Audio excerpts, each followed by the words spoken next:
وحلل عقدة من لساني يفقه قولي. السلام عليكم ورحمة الله تعالى وبركاته. ina farin ciki a yau sosai da saduwa da ku a ofishinmu. Mun hadu a yau ne domin wayar da kan yanwa maza da mata mazaunan zango game da shirin takaitaccen rajistan masu zabe da ake yi.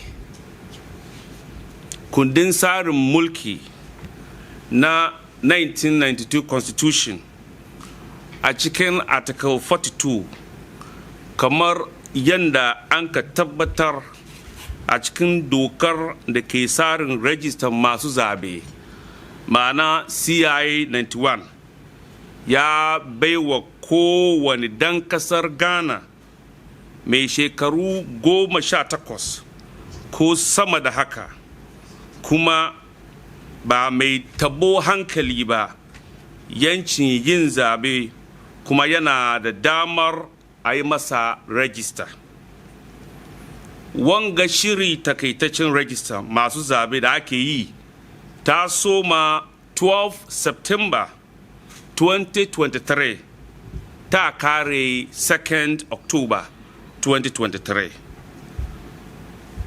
Kaman kanda dokanmu ke nunawa, wanda ya cancanci ya rajista dole ne ya ba da shaida ga kowane daya waɗannan fasfo ko passport, katin shaida na kasa wanda hukumar tantancewa ta bayar NI kenan, Ghana card ko shaidu biyu. Don haka yana nufin cewa idan baka da ko daya daga cikin waɗannan takaddun da na ambata, doka ta baka damar kawo shaidu biyu wanda suka rajista don ba da damar yin rajista. Ya ku yanwa, demokradiyyarmu tana samun bunkasuwa bisan haɗin kai da dukan yan kasa har da dimbin al'ummar na zango. Don haka koriyarmu tana da tasiri akan makomar kasarmu da alkibla kasarmu. Kirkirowa da Ministry of Inner Cities and Zongo Development da asusun rayan Zongo Development Fund da mai girma shugaban kasa Nana Ado Dankwa Akufo-Addo da mataimakinsa mai girma Alhaji Dr. Mahamudu Bawumia suka yi wani tarihi ne da ba taba ganin irinsa ba. Tana nuna muhimmancin rawa da zangonai suka taka a Ghana, wanda galibinsu tun kafin Ghana ta samu yancin kanta, da kuma kara amincewa kamar yan zango yan Ghana ne da ba za a iya a tauye hakinsu ba. Gwamnati MPP ta san tarihin Ghana sosai, ta san cewa Malam Naino da Malam Garba suka kafa zangon Malam a shekara 1881 a wanda yanzu ake kiranta Zangole. MPP ta san da kafawa sabon zango a Accra, Salaga zango a Salaga da Yalwa zango da ke Kumashi duk sun kasance kafin Ghana ta samu 'yancin kanta.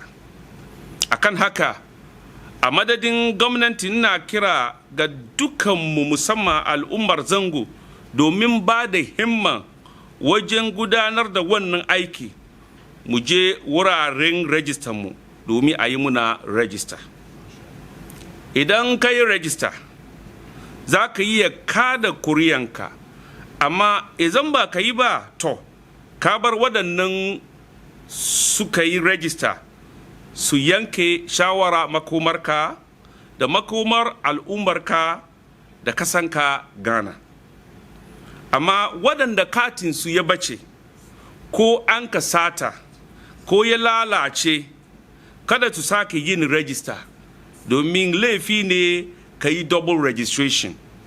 Karkashin CI 91 ana bukatar irin waɗannan mutane su je ofisin EC a cikin districtsinsu don maye gurbin katin shaidar zabe. Duk wanda za kalubalance shi cewa bai cancanci a yi masa rajista ba, ina rokon kowa su yi hakuri su bi tsarin da CI 91 ta kafa domin samun kardinsu.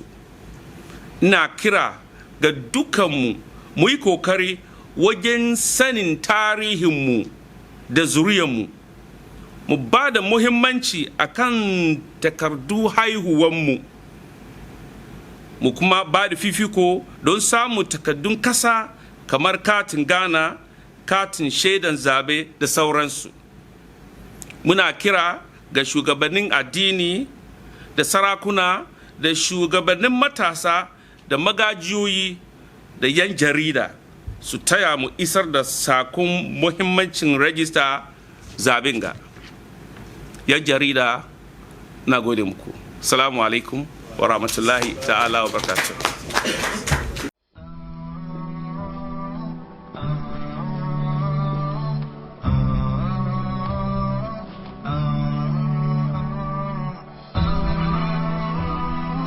Hafiz TV, unique every day.